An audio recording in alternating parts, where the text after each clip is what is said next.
ሊሰማ ኢየሱስ ዳግም ይመጣል።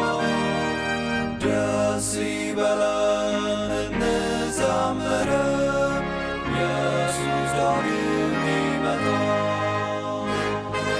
ይመለሳል ይመለሳል፣ ኢየሱስ ዳግም ይመጣል።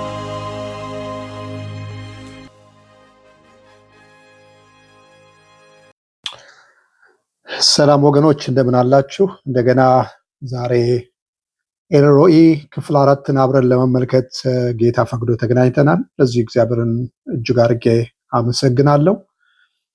የተለያዩ ርዕሶችን እያነሳን በአጋር ሕይወት ዙሪያ አብረን እየተማርን እንገኛለን። እግዚአብሔር ዛሬም የሚናገረንና የሚያስተምረን ቃል አለው። ስለዚህ እግዚአብሔርን እያመሰገንን ወደ ቃሉ እንድንቀርብ እጋብዛችኋለሁ። ለዛሬ የሚሆነው ርዕስ በመሸሽ ቁስል አይድንም የሚለውን እናያለን። በመሸሽ ቁስል አይድንም። እንጸልይ። በሁሉም ነገር ባለጸጋ የሆንክ እግዚአብሔር አምላካችን ዛሬም እንደገና በቃልህ ልትጎበኘን ፈቃድህ ስለሆነ እጅግ አድርገን እናመሰግናለን። እኛም በሚደንቅ አጠራርህ በዚህ ስፍራ ተገኝተናል። ቃሉን ላከ ፈወሳቸውም ተብሎ እንደተጻፈው በዚህ ሰዓት የምንፈወስበትን ቃልህን እንድትልክልን እንለምንሃለን። በጌታ በኢየሱስ ክርስቶስ ስም አሜን። ወገኖቼ በመሸሽ ቁስል አይድንም የሚለውን እውነታ ለመቀበል እንሞክራለን። ዛሬ ከህመም መሸሽ የተለመደ የአካላችን ምላሽ ነው። ይሄ ምንም የሚያጠያይቅ ነገር አይደለም። ማንም ህመም ውስጥ መኖር የሚፈልግ የለም። ስለዚህ ሰውነታችን ራሱ ከህመም መሸሽን ይመርጣል። ለተወሰኑ ዓመታት እንደምታውቁት የጀርባ ህመም አለኝ። የጀርባ ህመም ታችኛው ክፍል የጀርባ ህመም አለኝና በዛ መጀመሪያ በታየውበት ጊዜ ዲስክ ፕሮላፕስ የሚባለው ወይ ደግሞ ዲስክ መንሸራተት የሚሉት እሱ ነው የነበረውና እሱን ለመታከም እየሞከርኩ ነው የነበረው። ወደዚህ ሀገር በሚመጣበት ጊዜ ከመንሸራተቱም በተጨማሪ እንዳለ የጀርባ አጥንት አከርካሪ የሚባለው አጥንት መጣመም ነበረ። የተጣመመበት ምክንያት ምንድን ነው ሲነግሩኝና ሲያስረዱኝ ሰውነቴ በራሱ ከህመም እየሸሸ ወገቤን ስለሚያመኝ ጀርባዬን ስለሚያመኝ ከዛ ህመም ለመሸሽ በሚሞክርበት ጊዜ መጣመሙን ነበር ሲያስረዱኝ የነበረው። አያችሁ፣ አካላችን ህመምን አይፈልግም። በተቻለ መጠን ከህመም ራሱን ለማራቅ ለመሸሽ ይሞክራል። ከህመም መሸሽ የድክመት ምልክት አይደለም። እንዳልኳችሁ ሰውነታችን ራሱ እንደዛ ነው የሚያደርገው። ከህመም መሸሽ እምነት ማጣትም አይደለም፣ አንዳንድ ሰዎች እንደሚያስቡት። ከህመም መሸሽ አለመታዘዝም አይደለም። ከመታዘዝና ካለመታዘዝ ጋርም የሚገናኝ አይደለም። ከህመም መሸሽ ማንም ሰው በተፈጥሮ ህመም ውስጥ መቆየት አይመርጥም፣ አይወድም፣ አይፈልግም። ይህ እንግዲህ ተፈጥሯችን ነው። እንደዛ ሆነን የተሰራ ነው። አጋር በጣም ከባድ ቁስል ወይም ደግሞ ከባድ ህመም ውስጥ መሆኗን አብረን እየተመለከትን ያለ ነው። ሰሞኑ በጣም ከባድ ስቃይ ውስጥ ከባድ ህመም ውስጥ ነው አጋር የነበረችው። ለዚህ ነው ለመሸሽ የመረጠችው። ማናችንም እንደምናደርግ ከዚህ ህመም ከዚህ አሰቃቂ የሆነው ህይወት ከዚህ ኢንቫይሮንመንት ራሷን ማሸሽ ነበረባት። ህመሙ ከአቅሟ በላይ በሆነባት ጊዜ መሸሽን ምርጫዋ ነበር ያደረገችው። ነገር ግን ለአጋር ያልገባት ነገር ነበር። ዛሬም ለብዙዎቻችን ያልገባን ነገር አለ። እኛ ርቀን ብንሄድም፣ እኛ ብንሸሽም፣ እኛ አመለጥም ብንልም፣ እኛም በቃ ሩቅ ነን ከዚህ ተለይተናል እንኳን ብንልም ቁስሉ ውስጣችን ስላለ አብሮን ነው የሚሄደው። የቆሰለው ውስጣችን ስለሆነ፣ የታመመው ውስጣችን ስለሆነ፣ የተጎዳው ውስጣችን ስለሆነ ወገኖቼ ይዘኖ ነው ከሀገር እንኳን ብንሸሽ ይዘን ነው የምንሸሸው። አጋር ከሳራ ሸሽታ ብትሄድም ሳራ ያደረሰችው ቁስል ግን አብሯት ነበር የሄደው። ሰፈር መቀየር ይቻላል፣ ቤት መቀየር ይቻላል፣ ወዳጅነትን መቀየር ይቻላል፣ ቤተ ክርስቲያንን አጥቢያን መቀየር ይቻላል፣ ሀገርንም ቢሆን መቀየር ይቻላል። ያልታከመው ህመማችን ግን ከኛ ጋር ይኖራል። ይህንን ነው መቀበል የሚያቅተን፣ ይህንን ነው ማንረዳው። ለዛ ነው በመሸሽ ቁስል አይድንም የምለውን ርዕስ የመረጥኩኝ። ሰፈር በመቀየር ቁስል አይድንም፣ ህመም አይድንም። አካባቢን በመቀየር ቤትን በመቀየር የማይድኑ ቁስሎች አሉ፣ የማይድኑ ህመሞች አሉ። አጋር ልታደርግ የሞከረችው እሱን ነው። በመሸሽ ህመሟ የሚድን ስቃይዋ የሚያበቃ ነበር የመሰላት። ርቀት ህመምን አይፈውስም። ለአጭር ጊዜ ብቻ ጸጥ ሊያደርግ ይችላል። በጣም ለጥቂት ጊዜ ብቻ እፎይ ልንል እንችላለን። ብዙ ሰው ብቻዬን መሆን እፈልጋለሁ ይላል። ብላችሁ አታውቁም? እንደዚህ በቃ ተውኝ፣ እኔ ብቻዬን መሆን እፈልጋለሁ። ብቻዬን ለመሆን ኦኬ ማላደርገው ነገር የለም ማለት። አንዳንድ ሰው ስልኩን ዘግቶ፣ አንዳንዱ ሰው ቤቱን ገብቶ ቤቱን ቆልፎ፣ አንዳንዱ ሰው ቤቱን ብቻ ሳይሆን ክፍሉ ውስጥ ገብቶ ክፍሉ ውስጥም ቆልፎ ማንም የቤተሰብ አባል እንኳ እንዳያገኝ እንዳያናግር በቃ ብቻዬን መሆን እፈልጋለሁ። ብቻዬን መሆን። አንዳንድ ሰዎች ብቻቸውን ለመሆን ስለፈለጉ ብቻ ትኬት ቆርጦ ሌላ ቦታ ይሄዳሉ፣ ራቅ ብሎ ይሄዳሉ። አዎ የጸጥታ ጊዜ ያስፈልጋል። አዎ ጸጥ ስል ደህንነታችን አስተማማኝ ሊመስል ይችላል። ያ ግን ለአጭር ጊዜ ነው። ትንሽ ሲቆይ ግን ብቸኝነት ራሱ ህመሙን ያባብሳል። ህመሙን የሚፈውስ መሆኑ ይቀርና ቁጭ በምንልበት ጊዜ፣ ጸጥ በምልበት ጊዜ ሌላ ጫጫታ፣ ሌላ የለመነው ጩኸት፣ ቁጣ ወይም ያለው ያጋጋታ ጸጥ ስል በዛ ጸጥታ ውስጥ ደግሞ እንደገና ብቸኝነት የሚባል ነገር ደግሞ አለ። ለአጭር ጊዜ እፎይ ልንል እንችል ይሆናል። ነገር ግን አስተማማኝ ሰላም፣ ፍጹም የሆነ ሰላም ግን ልናገኝ አንችል። ምክንያቱም ቁስሉ እኛ ውስጥ ነው ያለው። ስንተኛ አብሮ ተኝቶ ሊሆን ይችላል። ነገር ግን እኛ ውስጥ ነው ያለው። በፍጹም አስተማማኝ የሆነ ሰላም ልናገኝ አንችልም፣ ያ ህመም እስካልታከመ ድረስ። ዳዊት ራሱ ይሄንን የተመኘ ይመስላል። በአንድ ወቅት በመዝሙር 55:6 ላይ ቁጥር 6 ላይ ራሱ ስትመለከቱ እኔም እንዲህ አልኩኝ ይላል፣ ምን ነው የእርግብ ክንፍ በኖረኝ፣ በርሬ በሄድኩና ባረፍኩ ነበር አለ። አይገርማችሁ? ምን ነው የእርግብ ክንፍ በኖረኝና በርሬ በሄድኩና ባረፍኩ፣ በርሬ በሄድኩና እረፍትን ባገኘው። ቁጥር 7 ላይ ደግሞ እንዲህ አለ፣ እነሆ ኮብልዬ በራኩኝ። ልክ አጋር እንዳደረገችው ምን ነው ላይ ኮብልዬ በራኩኝ፣ በምድረ በዳም በሰነበትኩኝ። አጋር ወደ ምድረ በዳ ነበር የሸሸችው የኮበለለችው። እሱም እንደዛ ምን ነው አለ፣ እነሆ ኮብልዬ በራኩኝ፣ ምን አለበት? በምድረ በዳም በሰነበትኩኝ ምን አለበት? ያንን ባደረግኩ ነበር ምቻል ቢሆን ኖሮ።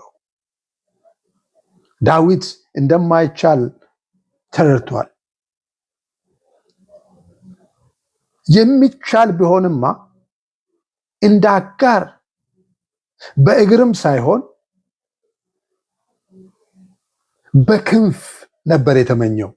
አይታችኋል? በእግርም ሳይሆን በክንፍ መፍጠን እንዲችል፣ መፍጠን ብቻ ሳይሆን ደግሞ መራቅ እንዲችል። አንዳንዱ ችግሮቻችን እኮ እንደዚህ ናቸው ወገኖቼ፣ የምንፈተንባቸው ያለብን ህመም፣ ያለብን ቁስል፣ የምንኖርበት ኤንቫይሮንመንት ቶክሲክ የሆነ ኤንቫይሮንመንቱ በእግር ብቻ ሳይሆን ብቻል ክንፍ አውጥተን ብንርቅ፣ ከዛ አካባቢ ብንጠፋ፣ እልም ብለን ላንመለስና ተመልሰን ላንሰማና ላናይ ርቀን መሄድ ብንችል ብለን እንመኛለን። በእግርም ሳይሆን በክንፍ ነበር ዳዊት የተመኘው። ግን ወገኖቼ ልንገራችሁ ዛሬ አይረዳም። ለትንሽ ጊዜ እፎይታን ይሰጥ ይሆናል እንጂ አይረዳም፣ አይፈውስም። ቁስሉ ከኛ ጋር ነው የሚዞረው። ክንፍ ኖሮን ብንበርም ቁስሉ ግን ከኛ ጋር ይበራል። ህመሙ ከኛ ጋር ይበራል። አጋር ወደ ምድረ በዳ ነበር የሄደችው፣ ጸጥ ወዳለው ስፍራ። ሳራ ወደ ሌለችበት ቦታ ከትንሽ እፎይታ በኋላ ጸጥታው እያየለ ሲመጣ ሐሳብ መምጣት ይጀምራል። ትውስታ መምጣት ይጀምራል። ጭንቀት መምጣት ይጀምራል። ያም ብቻ አይደለም፣ ባደረጉት ነገር፣ በወሰኑት ውሳኔ፣ ለመሸሽ በመረጡት ምርጫ እንኳ ማፈር ይመጣል።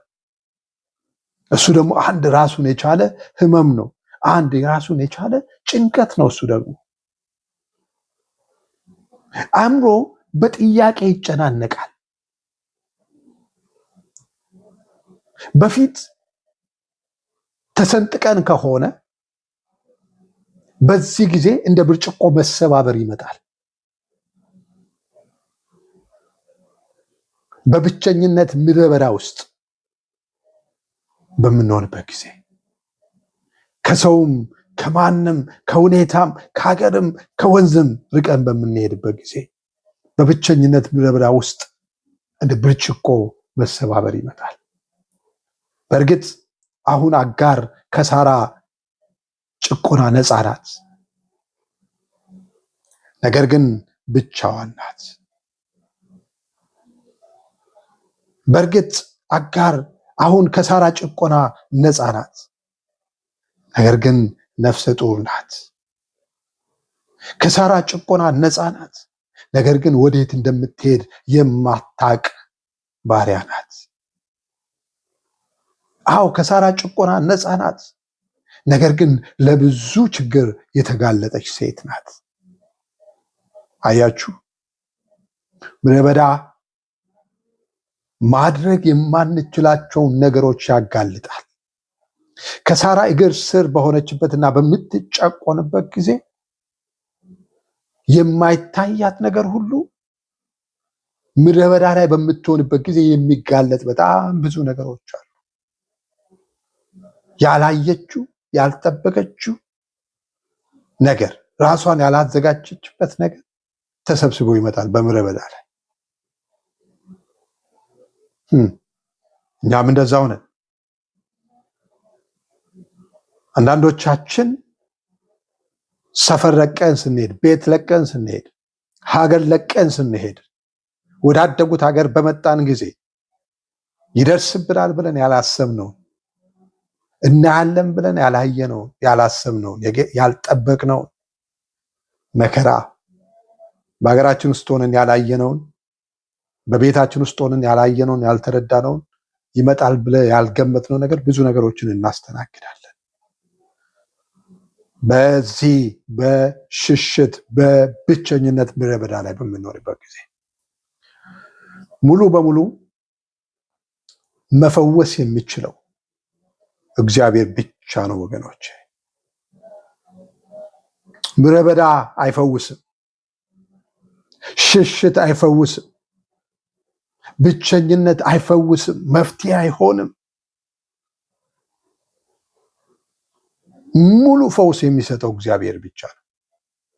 ኤልሮኢ ብቻ ነው። ለዛ ነው ቃሉ እዛ ላይ ሲነግረን ይሄ ኤልሮኢ አገኛት። የሚያየው አምላክ አጋርን በእንደዚህ አይነት በረሃ ውስጥ እያለች አገኛት። እግዚአብሔር ይመስገን። እግዚአብሔር ግን አጋርን በርቺ፣ ሩጪ፣ ቀጢ አላላትም። ትክክል ነው ሂጂ አላላትም። ለአበረታታሽ ነው የመጣሁትና ቀጢ፣ ግፊበት አላላትም። ይልቁንም እንዲህ ነበር ያላት። አናገራት። አንደኛ ኤልሮኢ ህመሟን በስሙ ጠራው። ምን ያክል በሳራ ስር እንደከበዳት ቃል ክዳን ሰጣት። ዘርሽን አበዛለሁ አላት። አቅጣጫ አሳያት ወዴት መሄድ እንዳለባት። እውነትም እሱ ኤልሮኢ ነው። እውነትም የሚያይ አምላክ፣ የሚያናግር አምላክ፣ ህመማችንን የሚያውቅ ብቻ ሳይሆን እኛ ለመጥራት እንኳን ያፈርንበትን ህመማችንን በስሙ የሚጠራ፣ ችግራችንን በስሙ የሚጠራ፣ ፈተናችንን በስሙ የሚጠራ አምላክ ነው። ቃል ክዳን የሚሰጥ አምላክ፣ ተስፋን የሚሰጥ አምላክ፣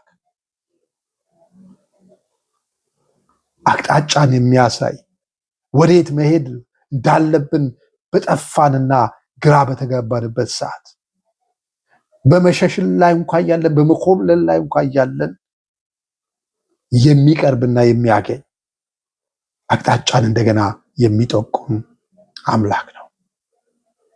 ፈውስ የሚጀምረው እኛ ስንሸሽ ሳይሆን እግዚአብሔር ወደ ታሪካችን ሲገባ ነው። ክብር ለእግዚአብሔር ይሁን። እኛ ለሽሽት ስንሮጥ ሳይሆን ፈውሳችን የሚጀምረው እግዚአብሔር ታሪካችን ውስጥ እጁን ሲያስገባ ነው። ታክሞ ያልዳነ ህመም፣ ታክሞ ያልዳነ በሽታ አደጋ አለው ወገኖች፣ በጣም አደጋ አለው። በመሸሽ ብቻ ለጊዜው ብቻ ጸጥ በማድረግና ጸጥ በማሰኘት ያለፍናቸው በሽታዎች፣ በአንቲፔን ብቻ በማስታገሻ መድኃኒት ብቻ ያለፍናቸው ህመሞች አደጋ አለ። በወጉ ያልታከሙ በቂ ሕክምና ያላገኙ በሽታዎች በጣም አደጋ ናቸው። በጣም አንዳንድ በሽታ አለ መድኃኒቱን ውጠን ካልጨረስን፣ የተሰጠንን ዶዝ ውጠን ካልጨረስን ምን ይሆናል? ለጊዜው የተሻለን ይመስላል። ለጊዜው የተሻለ ይመስልና ደግሞም ብቻ ሳይሆን ደጋግሞ ይነሳል። እንደውም አንዳንድ ጊዜ አይ የኔ ህመምማ የኔ በሽታማ መድኃኒቱ ጋር ተላምዷል ይባላል። በወጉ ያላከምነው በሽታችን፣ በወጉ ያላከምነው ቁስላችን፣ መድኃኒቱን ወስደን ያልጨረስነው በሽታችን ደጋግሞ ይነሳል። ግንኙነትን ያበላሻል። ከሰውም ጋር ከእግዚአብሔርም ጋር ያለንን ግንኙነት ያበላሻል። ያልታከመ በወጉ ታክሞ ያልዳነ ያልተፈወሰ ቁስላችን ለሰው መቅረብ አስፈሪ የሆነብን ይሄዳል። ሰዎችን እየፈራን ከሰው ራሳችንን እያራቅን ብቸኝነትን እየመረጥን ምድረ በዳን እየመረጥን የተዘጋ ቤትን እየመረጥን የተቆለፈ ክፍልን እየመረጥን እንድንቀጥል ያደርገናል። ሰው ካለበት ከተሰበሰበበት ራሳችንን እያራቅን እንሄዳለን። ከመጠን ያለፈ ራስን ማግለልን ነው የሚያመጣው። ከሰው ጋር ሳይሆን ምድረ በዳን ምርጫ ማድረግ፣ ብቸኝነትን ምርጫ ማድረግ እሱን ያመጣል። መንፈሳዊ ድንዛዜን ያመጣል። ያልታከመ በትክክል ያልታከመ ቁስላችን መንፈሳዊ ድንዛዜን ያመጣል። ለምሳሌ የአጋር ህመም ስንመለከት እንደገና ተመልሶ ይነሳል። የቱ ጋር ነው የምነሳው? ዘፍጥረት ምዕራፍ 21 በዚህኛው ቦታ በራሷ ሽሽት የተነሳች ሲሆን እንደገና ዘፍጥረት ምዕራፍ 21 ላይ ደግሞ ከቤት እንድትወጣ ተገዳ እንድትወጣ ትደረጋለች ማለት ነው። ያልታከመ ቁስል፣ ለጊዜው ጸጥ ያለ የሚመስል ቁስል እንደገና ተመልሶ ይመጣል። ስለዚህ ወገኖቼ ይህንን በደንብ እንድንረዳ ያስፈልጋል። በደንብ ያላከምናቸው ህመሞች እንደገና ተመልሶ ይመጣሉ። ስለዚህ የሚያዋጣው መሸሽ አይደለም፣ የሚያዋጣው ማከም ነው። እንዴትና የት ነው የምናክመው ካላችሁ ደግሞ ታላቁ ሐኪም ደግሞ እግዚአብሔር ራሱ ነው። እንደዚህ አይነት ቁስል ማከም የሚችል እንደዚህ አይነት በሽታን መፈወስ የሚችል እግዚአብሔርና እግዚአብሔር ብቻ ነው። ስለዚህ ወደ ታላቁ ሐኪም ማምጣት ነው የሚኖርብን። ባለመዝሙሩ ዳዊት መዝሙር 147 ቁጥር 3 ላይ ምንድን ነው ያለው? ልባቸው የተሰበረውን ይፈውሳል፣ ቁስላቸውንም ይጠግናል ይላል። ክብር ለእግዚአብሔር ይሁን። እሱ ብቻ ነው ያንን ማድረግ የሚችለው። ልባቸው የተሰበረባቸውን የሚፈውስ እሱ ብቻ ነው። ቁስላቸውን የሚጠግን እሱ ብቻ ነው። ያልዳነ ቁስል አለን፣ ያልታከመ ስብራት አለን፣ ወጌሻ ያላገኘው ስብራት አለን። ወገኖቼ ማንም ያልተረዳልን በሽታ አለን፣ ማንም ያልተረዳልን ቁስልና ህመም አለን በህይወታችን። እግዚአብሔር ይፈውሳል፣ ቁስላችንን ይፈውሳል፣ የተሰበረውን አጥንታችንን ይጠግናል እሱ። ስለዚህ ወደ ታላቁ ሐኪም ማምጣት ነው፣ ማዳፈን ሳይሆን እሱ ፊት አምጥቶ መግለጥን ነው የሚጠይቀው። ፈውስ ሐኪም ይፈልጋል። መፈወስ ተኝቶ መታከምን፣ ተገኝቶ መታከምን ይፈልጋል። ፈውስ ሂደት አለው። ፈውስ ጊዜ ይፈልጋል። ሐኪም ይፈልጋል፣ ተገኝቶ መታከምን ይፈልጋል። ስለዚህ ሐኪሙ ፊት ራሳችንን ማቅረብና መገኘት ያለብን፣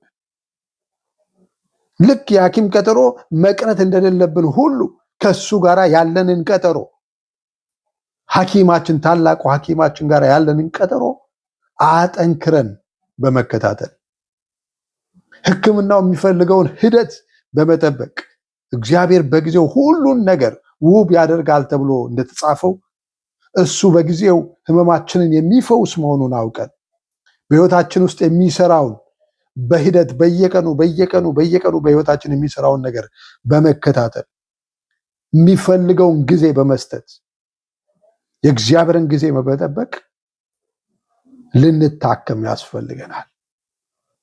አዎ ኤልሮኢ ያክማል፣ እሱ ሐኪማችን ነው። ያ የሚያየን አምላክ እሱ የሚያየን ብቻ ሳይሆን የሚሰማን ብቻ ሳይሆን የሚያክመን ሐኪማችንም ጭምር ነው። በእግዚአብሔር ፊት ቆይቶ መታከም ያስፈልጋል።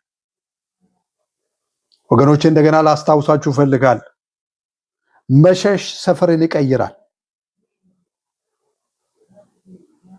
ህመሙን አይቀይርም።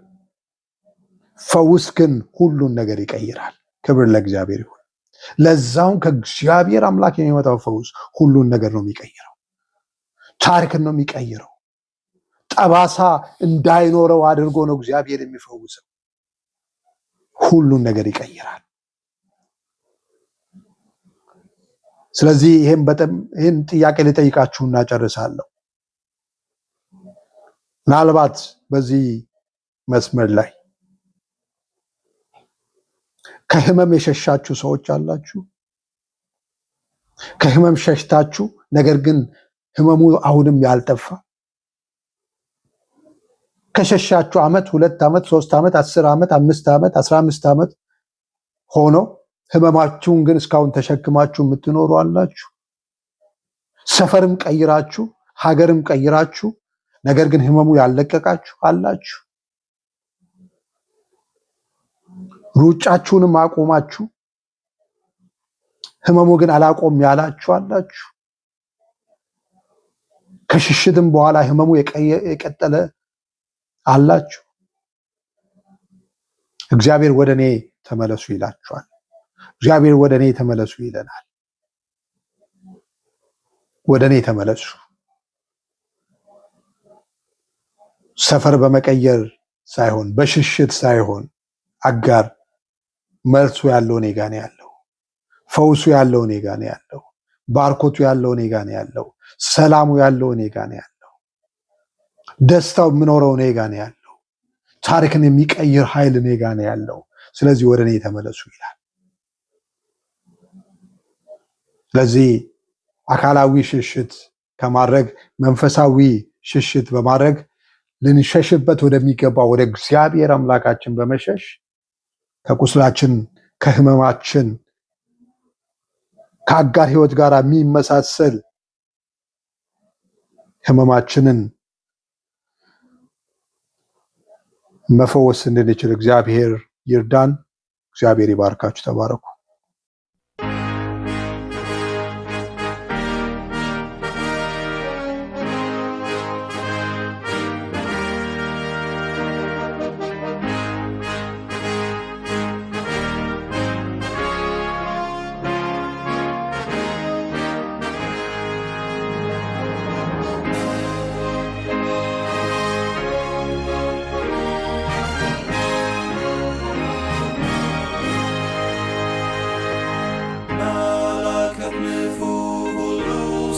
ሰማ ኢየሱስ ዳግም ይመጣል።